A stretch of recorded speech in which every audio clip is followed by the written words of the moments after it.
and welcome. Today we'll be discussing Things Fall Apart by Chinyere Achebe.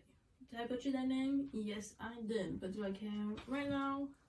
Not really. Just know his name does not sound like that. Chinyere Achebe was born November 16th in 1930, and he died March 21st, 2013. He studied English and literature in college and co-founded a publishing company with his friend who also happened to be a writer. He wrote around 50 books and novels, and Things Fall Apart was written in 1954 with its counterpart. Things Fall Apart is set in the late 19th century during the European invasion of Africa.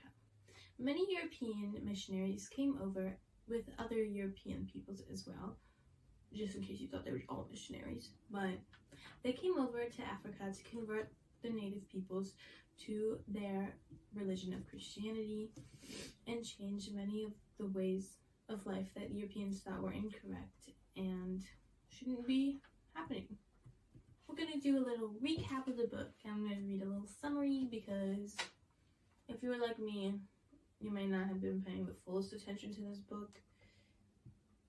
But I did reread it for this project, so I do know what happens. It was very interesting, actually, the second time when I focused on it. And I'm kind of sad I missed all the voices that Mr. Morris did, but it's fine, everything's fine. Let's get to the summary. Okonkwo was a wealthy and well-respected member of the Imafua clan in lower Nigeria. He is often haunted by the actions of his father and yearns to just not be whoever his father is. Okonkwo often beats and neglects his wives out of hatred for himself, and often because he's not feeling himself, or he just feels regret but can't put it on himself, which is kind of sad, when you think about it. The beginning of his changing of thought and his kind of downward spiral into a little bit of not necessarily craziness, but a little bit of a little personality change there, is when he kills his adopted son during a hunt. Now, he is supposed to, as an elder, but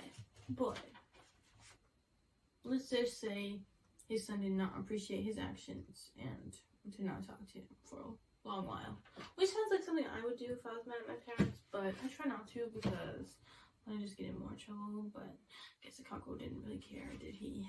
When a clan's member dies, Okonkwo accidentally shoots and kills a little boy at his funeral. And because this is a crime against the Earth Goddess, he's sentenced to 7 years to live in his motherland and is exiled and his land taken away from him. He is received with open arms at his motherland, but he is not exactly thrilled. I mean, if I went out into the world and then had to go back home to my parents' house and shame and embarrassment, I have to say I would not be thrilled either, but I would not be rude about it because at least they're taking me in, They could be like, heck no, you can live on the streets. You crazy. A few years into his exile, many missionaries come and visit his clan and end up converting a lot of the clan members and the natives. And needless to say, he's very mad about it, and he does not appreciate them doing that. Needless to say, Okonkwo is very frustrated about the fact that many of these members are turning to these new Christian missionaries and leaving their old ways in the dust.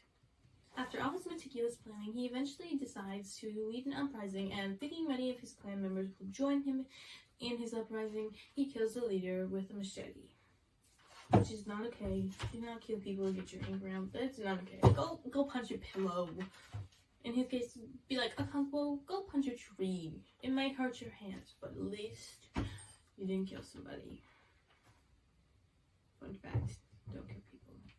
Of course, Okonkwo just didn't get off scot-free. He had to go get a punishment. As the district commissioner goes to give him his punishment at his compound, Okonkwo, sadly, offed himself. Well, technically, he hanged himself.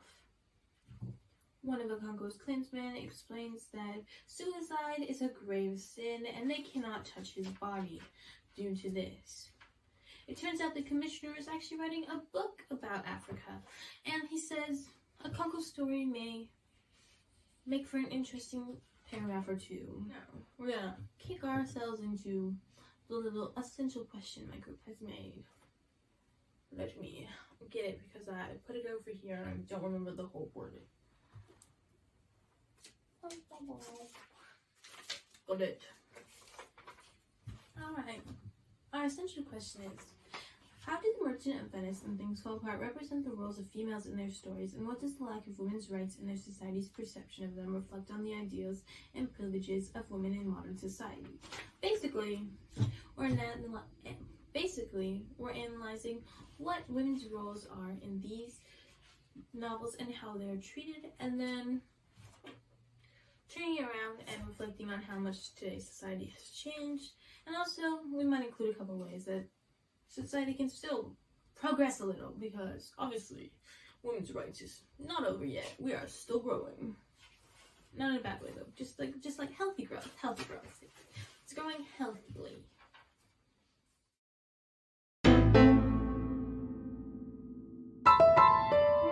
Kerplunk. I don't think that's been very informational,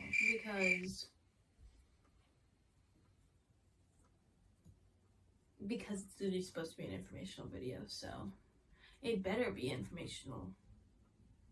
Or at least you might get something from it. Or you laughed at me because I did a really sucky job. Or you laughed at my jokes, which are also pretty sucky. But have a good day.